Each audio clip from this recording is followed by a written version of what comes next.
A major point of interest that arises at this point is that although all confessions involve an admission of guilt, there are different types of false confession, and they have been classified in various ways by different researchers, but here we will refer to the definitions used by Cassin in 2008.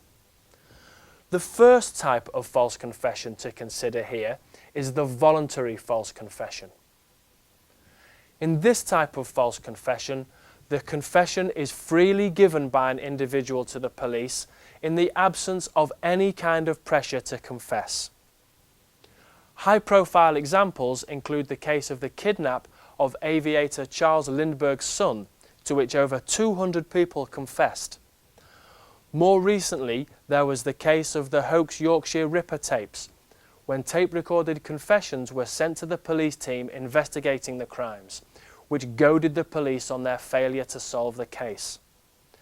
Cassin and Kiko in 1996 note that there are various reasons as to why a confession of this type might be made, including a chance to gain notoriety, to receive punishment for some other event about which the individual feels guilt, the inability to distinguish reality from fiction, or the desire to end further questioning in order to avoid probing about a more serious crime.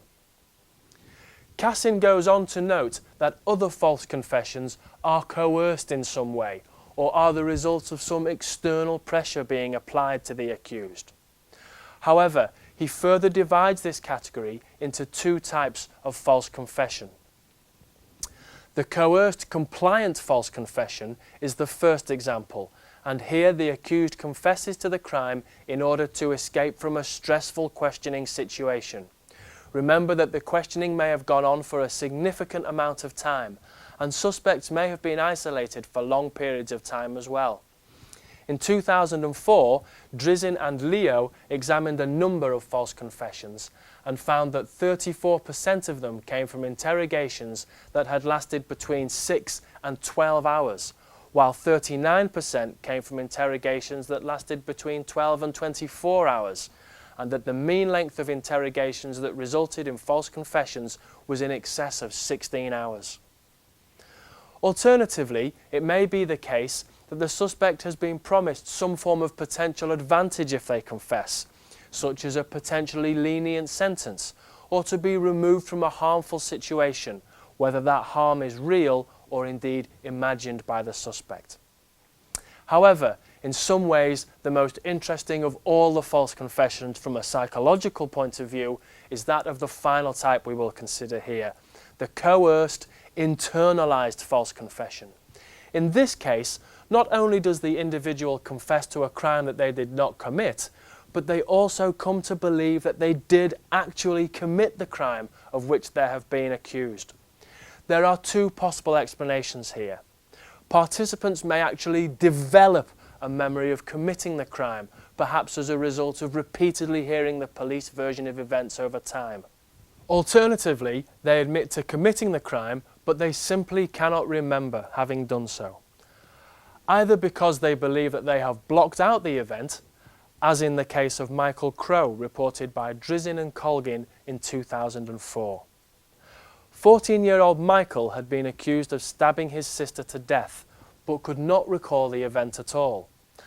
However, he was led to believe by the police that there was a substantial amount of evidence against him, and he came to believe that he must have committed the crime and be suffering from some form of split personality disorder, where the bad Michael had killed his sister and the good Michael was blocking out the memory of having done so.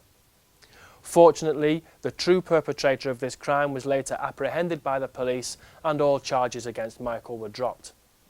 An alternative explanation, in some cases, may be that the accused individuals had been under the influence of alcohol or drugs at the time that the crime was committed, and therefore this may explain to them their inability to recall any details of the crime, with Finney 2003 noting that statistics suggest that alcohol may be involved in as many as 70% of all crimes committed. You may now be asking yourself why anyone would confess to a crime that they had not committed, and you may also be thinking that there is no way that you would ever find yourself confessing to something that you know you did not do. However, there are a number of factors that come together to lead to the phenomenon of false confession, and Gudjonsson in 1987 has referred to this process as interrogative suggestibility. That is, the increased suggestibility, willingness to accept someone else's version of events, that results from the process of interrogation. The combination of factors such as repeated questioning over an extensive period of time, coupled with internal factors such as memory ability, intelligence, age, and experience of police questioning, all combine to result in increased interrogative suggestibility. It has been found that those who are lower in intelligence, younger in age, and who have less experience of police questioning are all more likely to give false confessions. It was reported by Sigurdsson and Gudjonsson in 1997.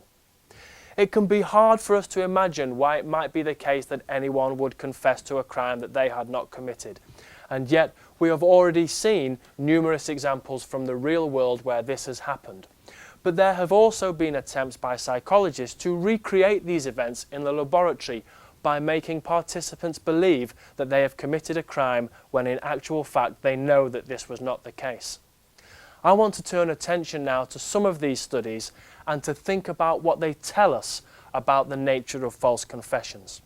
One of the classic studies that has looked at false confession and how they can be reproduced in the laboratory is that of Kassin and Kiko in 1996. As part of this study, participants were asked to enter data into a computer, but they were warned that at no time should they press the Alt key, as this would crash the computer and result in problems. During the task, they were required to work alongside a confederate of the experimenter, although to the true participant, the confederate appeared to be another participant also. However, unknown to the true participants was the fact that the computer had actually been programmed to crash partway through the process of data entry. Once this had happened, the experimenter accused the participant of having pressed the Alt key and crashing the program. But all the participants were innocent, and all of them denied the accusation. Half of the participants were later presented with the confederate of the experimenter, who appeared as another participant as far as they were concerned, and claimed that they had seen the true participant press the Alt key. When this happened, then 65% of the participants confessed to the crime of pressing the forbidden key. The other half of the participants had a witness who said that they had not seen what had happened. In this case, only 12% of the participants confessed. This shows us that it is possible to experimentally recreate false confessions and get people to confess to events that they know they did not do. It also shows us that the presence of a witness who supports the accusation also leads to a large increase in the proportion of people willing to confess. This has implications for the interview process in those territories where the police are able to employ such fabricated evidence as part of interviewing suspects. However, although this is an interesting and undoubtedly important study, it is not without faults. For example, there are no consequences to the admission of guilt, unlike in a real police interview situation. And there is the possibility that some of the participants may have been unsure as to whether they had pressed the button or not. They may have done so by mistake or without awareness in their desire to complete the data entry task as quickly as possible. Later studies have looked at false confessions in situations that attempt to address these limitations. For example, in Horselenberg et al.'s 2003 study, they addressed the issue of consequences by replicating the Kassin and Kiko study, but adding the element that a false confession would result in the loss of some of the participation fee. Despite the introduction of these consequences for false confessions, the results of the original study by Kassin and Kiko were largely replicated. In a later study by Horselenberg et al. In 2006, They removed the element of ambiguity from the study by using a design in which there was no doubt as to whether participants were guilty or not. In this later study, participants had the opportunity to cheat by looking at an examination paper for an upcoming exam when the experimenter had left the room. All participants were later accused of cheating. In this study, where there is no ambiguity about whether the crime was committed or not, it was still possible to elicit some false confessing, albeit at a relatively low level, with only 1 out of 12 participants confessing falsely. A more recent study has taken this idea even further, investigating the idea of the internalized false confession through the use of manipulated video evidence. It is important to note here that in the US it's acceptable for the police to suggest that incriminating evidence exists, whether it does or not, as this is believed to encourage suspects to confess.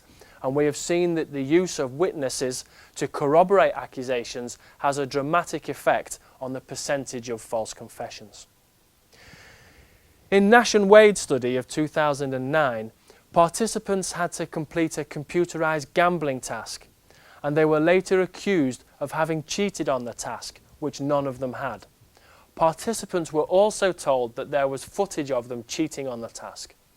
Half of the participants were only told about the video evidence, whereas the other half actually saw the manipulated footage. Nash and Wade reported that those participants who actually saw the video evidence were more likely to confess to the crime and to internalize this confession, to actually believe that they had cheated, compared to participants who were only told about the incriminating footage. Among those participants who saw the manipulated footage, there was a mean compliance rate of over 95% and a mean of 70% full internalization rate across their 2 experiments. This study clearly shows us that it's possible to induce internalized false confessions even in the relatively innocuous setting of the psychology laboratory, never mind about the stressful situation of undergoing a police interrogation. In summary then, we have seen that although confessions are frequently accepted by juries as compelling evidence of guilt, there may be a number of occasions and reasons as to why such confessions might be questionable. These reasons may be due to personal factors such as age and intelligence, or to tactics used by the police during interrogations, or a combination of the 2, as we've seen. There are different types of false confession. These may be voluntary, coerced, and internalized or compliant. Finally, we have seen that it's possible to recreate these false confessions in a laboratory setting. Given the important implications that can result from a false confession and the fact that they can be relatively easily elicited in the psychology laboratory, it is important that psychologists continue to increase their understanding of the processes underlying false confessions, and also that they use this research to inform the criminal justice system.